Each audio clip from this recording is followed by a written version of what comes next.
গয়া ক্ষেত্রের উপাখ্যান।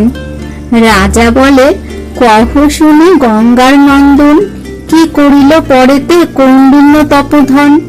ভীষ্ম বলিলেন, গয়া গেল মুনিবর, মহাপুণ্য ক্ষেত্র সেই বাখানি অমর। গয়াসুর নামে ছিল দুরন্ত অসুর, তাহার সৃজিত ক্ষেত্র খ্যাত তিনপুর। এত শুনি জিজ্ঞাসেন ধর্মের নন্দন, কহ শুনি পিতামহ ইহার কারণ। পশ্চাৎ শুনিব কৌন্ডিন্যের উপাখ্যান, আগে কহ শুনি দেব ইহার আখ্যান। অসুর সৃজিত ক্ষেত্র পূজ্য কি কারণ। ভীষ্ম বলিলেন, শুনো ধর্মের নন্দন। তমগুণে জন্ম হইল অসুর কুমার, ত্রিপুর নামেতে দৈত্য বিখ্যাত সংসার। দেবতী যে হিংসা দুষ্ট করে নিরন্তর, তার ভয়ে পলাইল যতে কোয়ামর। শিবের নিকটে গিয়া করিলেন স্তুতি, প্রকারেতে ত্রিপুরে মারেন পশুপতি। ত্রিপুরে মারিয়া নাম হইল ত্রিপুরারি, ত্রিপুরের ভার্যা সুখ দৈত্যের কুমারী। সতী গুণবতী কন্যা রূপে অনুপম, ত্রিপুরের প্রিয় ভার্যা প্রভাবতী নাম। গর্ভবতী সেই কালে আছিল সুন্দরী, নারদ কহিল আসি দৈত্য বরাবরী। এই তব ভার্যা গর্ভে আছে তব সুত, তার কর্ম ভবিষ্যতে হইবে অদ্ভুত। শীঘ্রগতি রাখল এ জনকের ঘরে, তবে শিব সহ তুমি প্রবেশ সমরে। এত বলি অন্তর্ধান হন তপোধন, পিতৃগৃহে কন্যারে রাখিল সেই ক্ষণ। তবে তো শিবের সঙ্গে যুদ্ধ আরম্ভিল, শিবের বাণেতে দৈত্য পরাণ ত্যাজিল।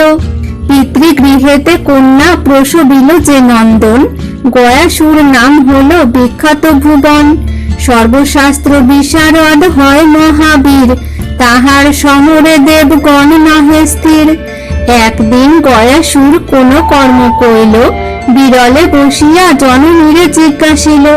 শুনো গো জননী মোর এক নিবেদন, বিবরিয়া কহ মোরে ইহার কথন। যখন পড়িতে আমি যাই শুক্র স্থানে, পিতৃহীন বলি মোরে বলে সর্বজনে।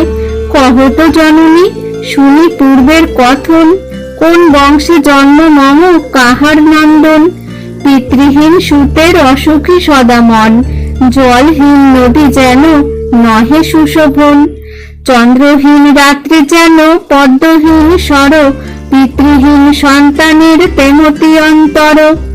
এত শুনি কহে মাতা রোদন করিয়া, পিতৃহীন বাপু তুমি বড় অভাগিয়া। ধন্ধ অসুরের বংশ ত্রিপুর নামেতে, তোমার জনক সেই বিখ্যাত জগতে। আমার গর্ভেতে তুমি আছিলা যখন, নারদ আসিয়া দৈত্যে কহিল তখন। শিব সহ তোমার হইবে মহারণ, অতএব আইলাম তোমার সদন। এই গর্ভবতী যেই তোমার রমণী, ইহাতে জন্মিবে এক মহাবীর মণি। জনকের ঘরে লয়ে রাখো এই ক্ষণে, তবে সে করিবে রণ ধূর্যটির সনে। এত শুনি তব পিতা আনিয়া হেথাতে, রাখিয়া করিল যুদ্ধ শিবের সঙ্গেতে। কপট প্রবন্ধে কহে সর্বদেবগণ, শিব হাতে তব পিতা হইল নিধন। ভ্রাতৃবন্ধু আদি যত ছিল দৈত্যগণ, সকলের দেবগণ করিল নিধন। ত্রিপুরের বংশে তুমি এক বংশধর, এত বলি তার মাতা কান্দিল বিস্তর। এত শুনি গয়াসুর সক্রোধ অন্তর, মায়ে প্রবোধিয়া গেল শুক্রের গোচর। করজোড়ে প্রণমিল শুক্রের চরণে, নিজ পরিচয় দৈত্য দিল সেই ক্ষণে। শুনি শুক্র দৈত্য গুরু আশ্বাস করিল, অস্ত্র শস্ত্র নানা বিদ্যা সব পড়াইল। ত্রিভুবনে যত বিদ্যা কিছু নাহি শেষ, গুরু প্রণমিয়া দৈত্য আসে নিজ দেশ। আসিয়া মায়ের পায়ে দণ্ডবৎ করিল, জননী বিস্তর তারে আশীর্বাদ দিল। অবশেষে যত দৈত্য ত্রিভুবনে ছিল, গয়াসুরে আসি সবে সত্তরে মিলিল। তবে গয়াসুর বীর মহাকোপ ভরে, বহু সৈন্যে সাজি গেল সুমেরু শিখরে। ইন্দ্র আদি দেব যত অদিতি তনয়, বাহু বলে সবারে করিল পরাজয়। তদন্তরে শিব সহ করিল মহারণ, একে একে জিনিল সকল দেবগণ। এক ছত্র দৈত্য রাজা হইল ত্রিভুবনে, উদাসীন হয়ে ফিরে যত দেবগণে। ইন্দ্র সহ যুক্তি করি যত দেবগণ, ক্ষীরোদ উত্তর দিকে করিল গমন। জগৎ ঈশ্বর বিষ্ণু আদি সনাতন, করজোড়ে করি সবে করিল স্তবন। জয় জয় জনার্দন, জয় জগৎপতি, ত্রিভুবন চরাচর তোমার বিভূতি। তুমি সৃজ তুমি পালো করহ সংহার, এ মহা বিপদে দেব করহ নিস্তার। তোমার স্থাপিত দেব যত দেবগণ, আপনি স্থাপিয়া করো আপনি নিধন। এই রূপ স্তুতিবাদ করে দেবগণ, সেই ক্ষণে প্রত্যক্ষ হইলেন নারায়ণ। চারু চতুর্ভুজ পীত বাস পরিধান, ডাকিয়া বলেন দেবগণে ভগবান। দৈত্যের ভয়েতে ভীত আছো দেবগণ, নির্ভর হইয়া যাহ আপন ভবন। আজি আমি গয়া সুরে করিব সংহার, রহিবে অদ্ভুত কীর্তি জগৎ মাঝার। এত শুনি আনন্দিত যত দেবগণ, প্রণমিয়া গেল সবে যে যার ভবন।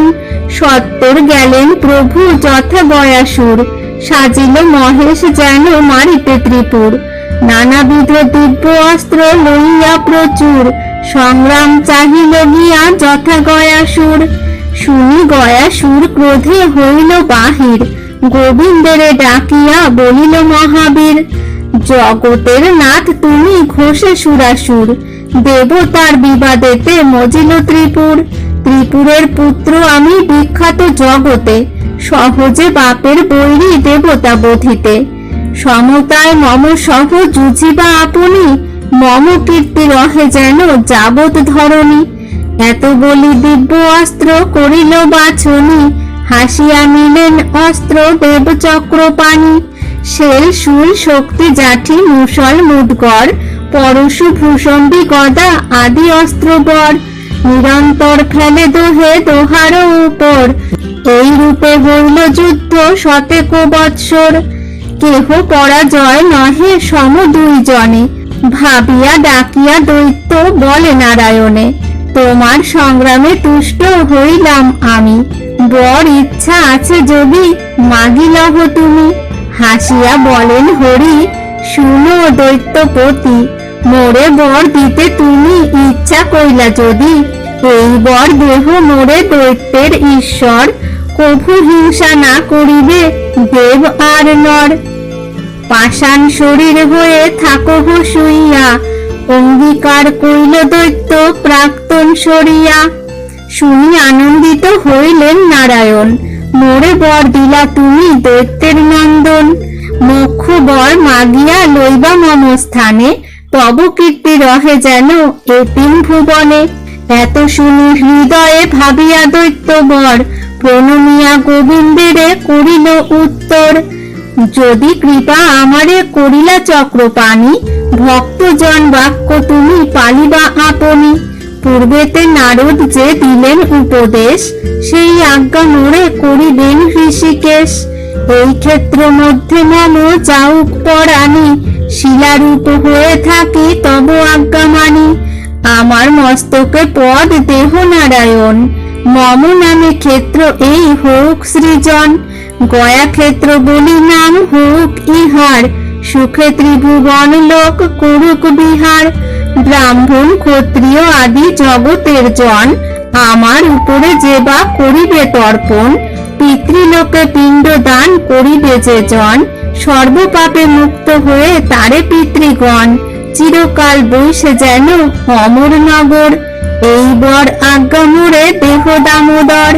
পিণ্ডদানে মুক্ত যেই দিন না হইব, সেই দিন উঠি আমি সংসার নাশিব।